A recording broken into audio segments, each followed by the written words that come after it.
shoot, I said that you claim it. It's that Xbox, spin the block, his legs live. Fast talker, no riddling, moonwalking, selling moon rock just to make dividends. You in traffic with family? That much make it a portrait. Gun kick back, not grannies from porches. David on the scene, you know that it's scorching. What's the man with king?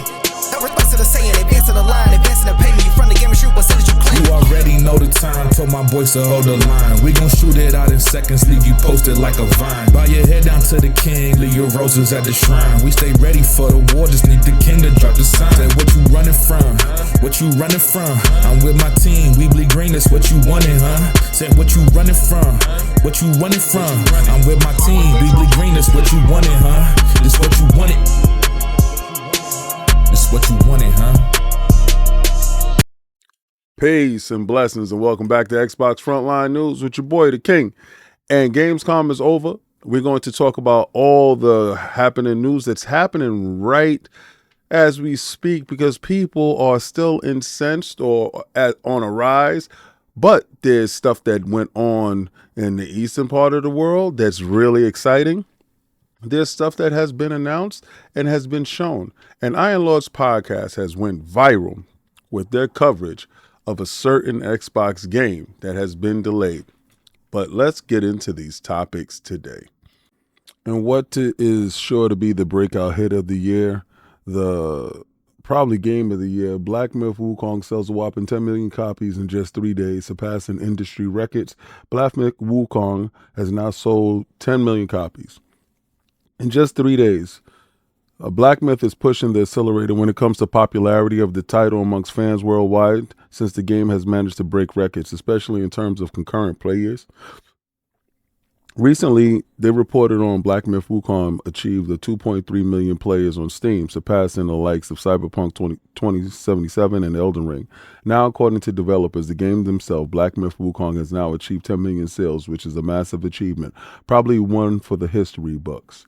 This is all crazy. You know, if we do the math, this seems evident a gigantic portion, around 2.3 million players of those PCs, notably Steam, while the rest, 700,000 users, are from other platforms. This is mainly due to the hype of China, which is why the PC platform accounts for the largest share. Yeah, regardless to what they are going to release on Xbox, they're going to receive a large portion of the Xbox sales. We need to talk about how devastating was this move for it missing the Xbox platform, and how gratifying is it to game science for this game.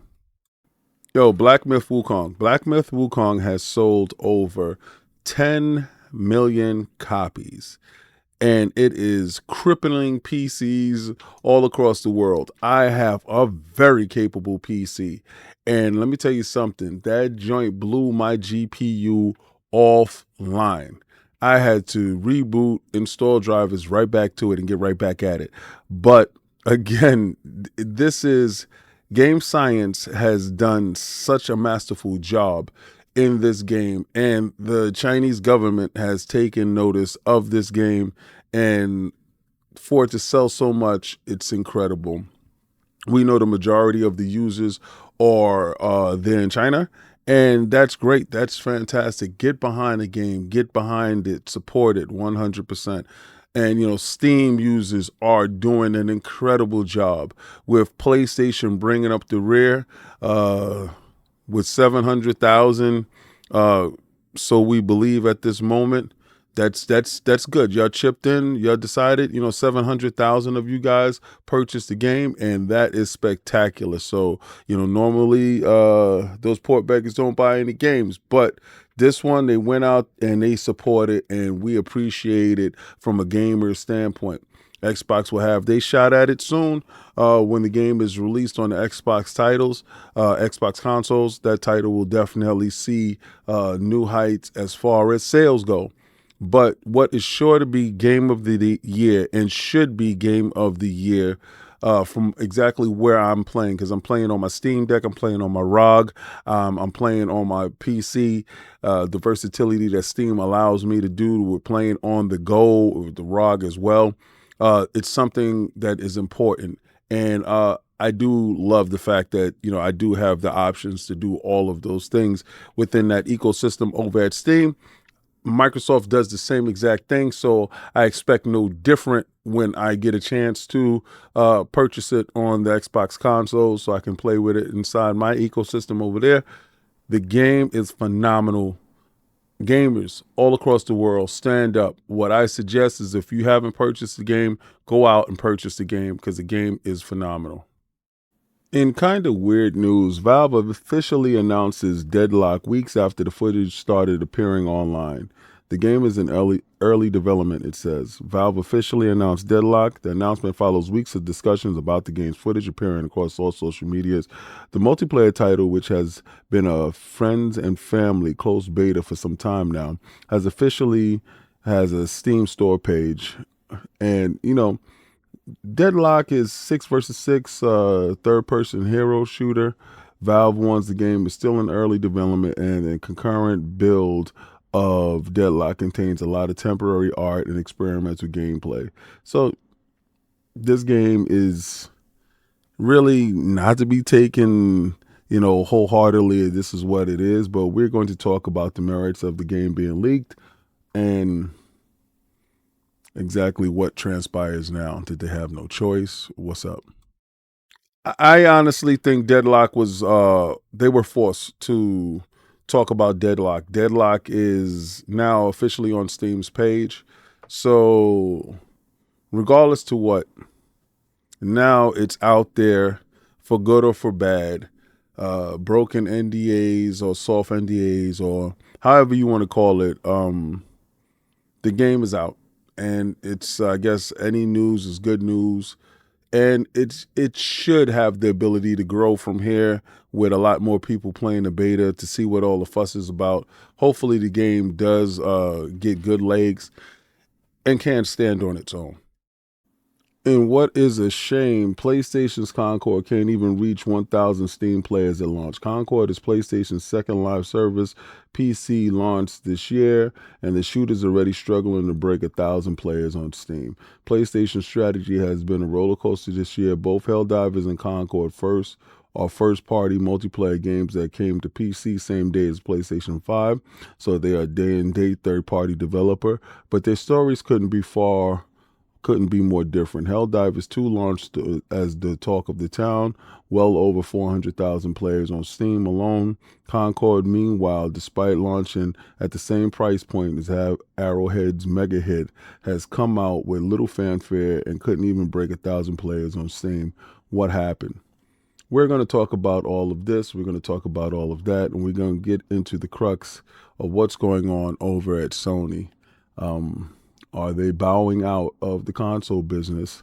Is this a new direction for them? What happens now? The fact of the matter that Concord couldn't reach 1,000 players kind of sucks. I don't wish bad on any game. Developers put their hard-earned time into making these games, blood, sweat, and tears. This is not anything funny. I remember purchasing Anthem, and I wanted that game to be good. It just didn't have the gameplay loop that was necessary. At that time, it was going up against Destiny 2 or Destiny, and it just couldn't compete. And for it to just crash and burn the way it did, it kind of brought down the company. Hopefully, this doesn't do that to Sony. With them having a hit with Helldivers earlier in the year, being date and date, because they're a third-party developer, we appreciate that. I think what Sony's strategy should be is to release games that they feel that should be on all platforms, is to release it on all platforms, to give the game the best possible shot in order to win. This is Sony arrogance and inability to get past the console wars. They did this to themselves. They saw it with the PC. That was false fruit. That was fool's gold with Helldivers 2. Helldivers had Helldivers 1 to stand on, and then Helldivers 2 came in, and the PC crowd held that game up. Without Steam, the game would have fell flat just the same way as Concord. The Steam players did not resonate with it. Only, I think it was 600 and some change Steam players. So we can extrapolate that the game only probably had 200 PlayStation players. So, like I said before, they don't purchase games over there and they rely on Steam. What they should have did was open the game up to everyone, Xbox. If you can get it on Nintendo, wherever the game could be played, they should have done that. And they should have dropped that $40 price tag. Like I said, I think it was fool's gold when they saw that Helldivers had a price tag and still sold. That's not indicative of this title. This title is flat. It's and I think it's only downhill from here. And that sucks because no developer at all should see this level of failure with any game. And this is a real bad failure when it comes to this game. Atlas Fallen Reign of Sand. The newest game going to Game Pass is a hit with gamers. The platform has seen a rise lately in quality games being dropped off into the service, and Atlas Fallen is no different. It normally takes a good 45 minutes or so for them to click into a game. Atlas Fallen was almost instant, reads one of these comments. The game is really cool. You get into the game, it's fantastic to play. If you're into these type of games, we're going to sort of show you the gameplay of the game and how Game Pass is probably leading the charge in how services are supposed to be supplied to the gamers. When I purchased Atlas Fallen, it was called something else. I forgot, but now it's called Atlas Fallen Reign of Sand, and it's a complete version. I purchased this game before, and I had it sitting there inside my backlog. Never got a chance to get to the game, and then I see the game being released on, the Xbox and on Game Pass, and I was like, wow, other people get a chance to play it. Well, it has a co-op factor to it. The traversal looks incredible. The game is something of an enigma to me at the moment because, like I said, I didn't get a chance to delve deep inside the game because there are so many good games and so many games that's inside your backlog that keeps you actually from partaking all the way with game titles. So hopefully I can get a chance to play this game because I do have battle passes and stuff that I have to finish, and you do get a chance to see what we do on Fight Night Fridays. And yeah, gaming is at an all-time high, and these games are taking us to a place where, we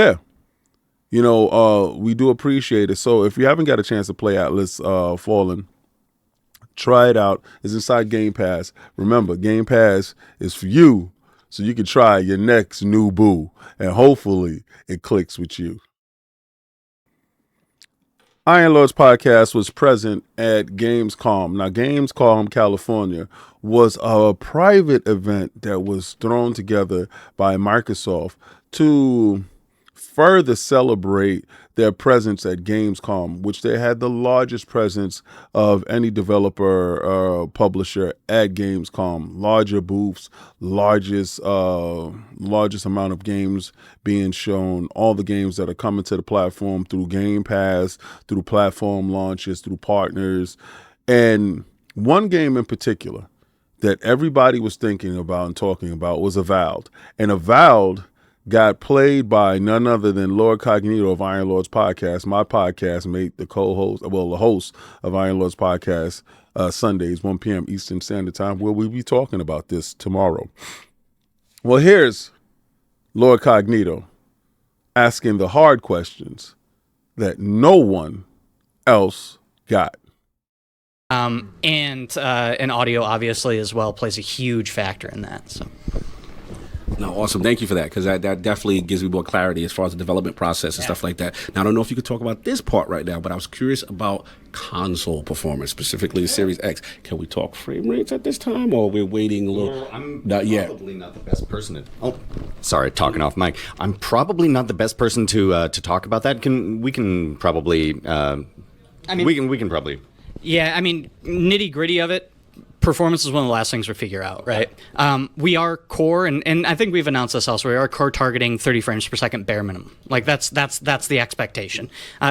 it's a first-person single-player game. You don't necessarily need that 60 frames, and that allows us to get a lot juicier with VFX and lighting and all this other stuff. So it's a trade-off we opted to make relatively early, and we're really happy with that. I mean, the game's running pretty smooth for how visually dense it is, and that was always our goal. But as far as like a greater understanding of performance spec, we're still figuring all that out. It's one of the last things you do. So yeah.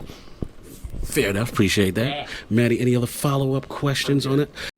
Now, you see, that's how journalists get to the heart of the matter. The game looks great, but at the same time, they wanted to know the frame rate. COG understood this from the last time we had the Redfall stuff that, we cross the T's to dot the I's, and how's the performance on console. So right now, they had targeted a baseline of 30 frames per second, but as the developer explained, that's the last thing to optimize. The game doesn't come out until February, so at right now, after they finish the sound, the game looks pretty much put together. They're working out the kinks, checking for bugs, and then you finish up on the sound, the hard-hitting aspect of the sound, make it a little bit more punchier. Make sure that the game hits all the boxes and check marks that you want a game of this caliber to hit. And then you start to further optimize for the frame rate. I do believe, being that they understand now that frame rate is important to us gamers, that the Series X definitely hits the 60 frames per second performance mode. I do believe that they have enough time to achieve this. I also believe that the game will launch with 60 frames per second performance mode. And I don't think there's any reason in why it shouldn't. I believe, honestly, that the game is worth everything that they're showing. And y'all know my love, Warhammer Space Marine 2. I'm seeing more of it. They're talking about the plasma gun, and it looks great. It has a charge-up mode. It has a shooting mode. It does heavy damage. I can't wait to play this game September 9th.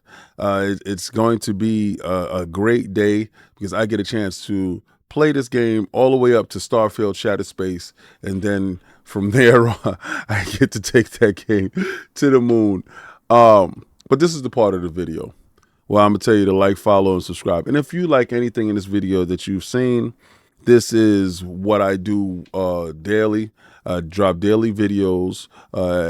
And also Friday, we do a live show. It's called Fight Night Friday, Fight Night Edition, where we have tournament combat in all types of games, be it from Tekken to Street Fighter to all the fighting games that are coming out, City of Wolves, everything that's there. We do want to get some Guilty Gear going, some Dead or Alive popping. It's a lot of games that we have that we want to get this fighting community going, and also play some larger scale like Halo, stuff like that. So those games are done. And I do give out a coin to the winner of the night and free food. So if you're a member, those things are afforded to you. Join us, have some fun, and just come over and subscribe. But and share it out to a friend. Hit the notification bell. But I'm gonna take my logo and I'm gonna throw it around Iron Lord's podcast and my cousin Lord Cognito for asking the questions that nobody asked and he got. So lordsofgaming.net. I tap my hats off to you guys, and I'm going to tell you, try to play the Game Pass.